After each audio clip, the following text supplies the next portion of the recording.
Now, almost 20 years after his prime ministership ended, Paul Keating walks so tall on the Australian political landscape. Have a look. It was a particularly bleak time for the Labor Party when you joined. What can you remember of the kind of atmospherics of the branches? It was a kind of civil war in a way. That's what it was. The Whitlam years began with high excitement, drama. Well, it was thrills and spills, I think, and there was a big emphasis on the thrills. Presumably you will be Treasurer in the Labor government? I expect to be, yes. You wouldn't have been human if you didn't have some slight nerves in the belly. Anyone who walks on stage, whether a thespian or a politician, has certain nerves in the belly. If you don't have those, you'll never be any good. I would kick and shove and gouge, and he would try to do the same, but nevertheless, both of us had our eye on the main chance, the greater public good of the place. He does the steps backwards, You've got to be politically sharp too. In this game, you have to stay on your feet. I think by 1990, Bob is a pathological narcissist. Well, this is the one that brings home the bacon. This is the budget that pulls the whole game together from 1983 onwards. You don't think there was anything of Narcissus in you? Oh, I'm a complete shrinking violet compared to Bob. It's a great honour to be elected leader of the Labor Party. Have you ever thought about how much of your life was spent running on adrenaline through those years? Oh, yeah. That's how you ran. A lot of those people were not liking the vision of you throwing these people around like rag dolls, as you put it. You can't win in the country unless you can win in the House of Representatives. The answer is, mate, because I want to do you slowly. I want to do you slowly. Are these things that you've thought out in advance, or were most of these things spontaneous? Some were studied insults and the others were spontaneous. And in the psychological battle stakes, we are stripped down and ready to go. Ready to go.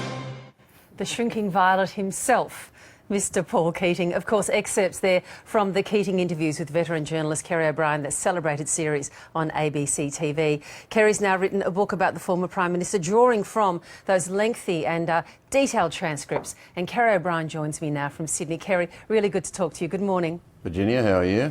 Really well. It's a terrific book. It's a great idea to collect together as a basis, I guess, all of the transcripts of those interviews, but then build on it. But you say in the introduction, I'm not Paul Keating's biographer, I'm not his ghostwriter. This is to be, and it turns out to be, a proper conversation between the two of you.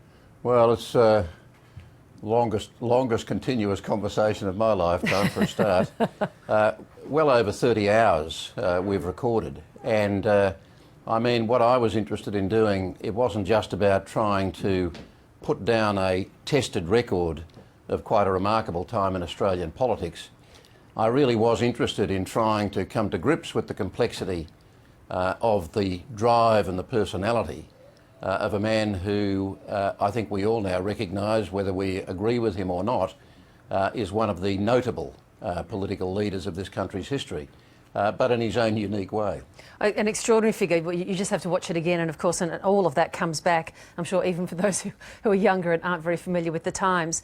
But coming to grips with him, that's the great challenge, because he is such a mercurial and difficult figure, and you have to understand a great deal, as you do, about his origins, about his beginnings, about his family, I think, in order to truly understand the man. Do you think that's a fair assertion? Yeah, I think so, absolutely. I mean, that's true of anyone, but the more complex the individual, the more you, I guess, have to dig up, and of course, you go to family first of all. And he described his mother in that series, and we've drawn that out further.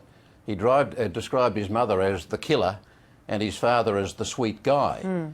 It was the father who gave him his Labor roots, and I think it was his mother and his grandmother for whom he described as having a ton of love for him. Yes. And giving him this sort of incredible confidence that he wielded throughout his political life that gave him the ambition to go with it. But you know, I walked on the stage at the concert hall at the Opera House with him last night, 2,500 people. It was in the round, essentially, because there were hundreds of people behind us on the stage. I mean, the standing ovation for this man nearly lifted the roof off the Opera House. And those of a certain age and over would remember how he used to talk about pulling the switch to vaudeville when he needed to. Yes. Well, what you had last night was a combination of earnest conversation, anecdotes and vaudeville. But I was particularly interested in what he had to say about Malcolm Turnbull, because I think a big part of the reason that there is still so much fascination and there is so much response and enthusiasm around Paul Keating is this sense of deep frustration, even anger, that a lot of Australians feel for the vacuum of leadership that we've experienced in the last number of years. And I think that Paul Keating gave a very considered answer on how he feels about Malcolm Turnbull's leadership. And the thing that interested me was when he said that he believes that Malcolm Turnbull reflected a great deal after losing the leadership of the Liberal Party back in, whenever it was, 2009, I think. And that he believes he's learnt from that and that he'll be a better Prime Minister for it.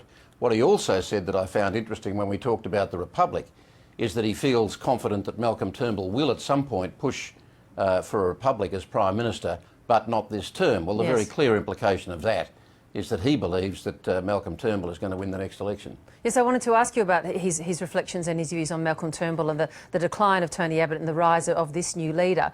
Does he seem to have a degree of faith and confidence in him? Is he admiring of this version of Malcolm Turnbull? It's no more than what I've quoted him as saying, Virginia, but I think his broader view of Malcolm Turnbull is that it's time that will tell whether, having identified the policies and the vision that he feels he needs to drive for Australia, if any of those policies are risky or are a serious problem about him either getting through his party or persuading the broader electorate on. The test in Keating's eyes is whether Malcolm Turnbull will have the spine, I suppose, to do it. And that's the test of any leader, really, whether you have the courage of your convictions.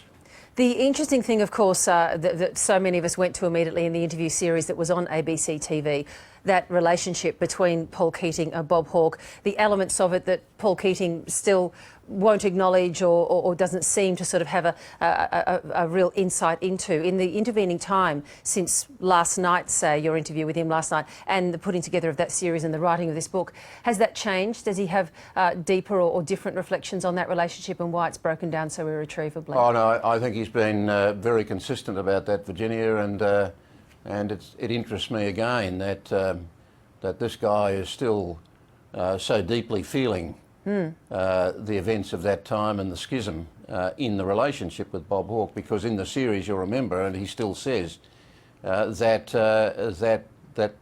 at their best that partnership was remarkable and produced great reforms, and that not only that, but that he regarded Bob Hawke as a very good friend.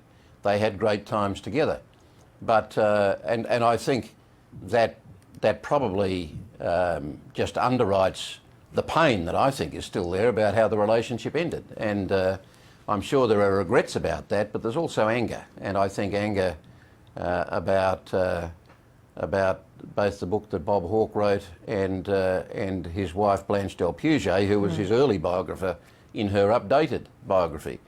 But you know, I mean, it's interesting that Paul Keating, at this age, at this stage, when it would seem his place in history is secure, is still nursing that grievance. Which is another. I think beneath it all is a determination that people will understand the part that he played in that reforming government. And that's where the book and all of this history comes in and plays its role too. Kerry, it's always good chatting to you. Nice to see you again. Thanks so much. Good on you, Virginia.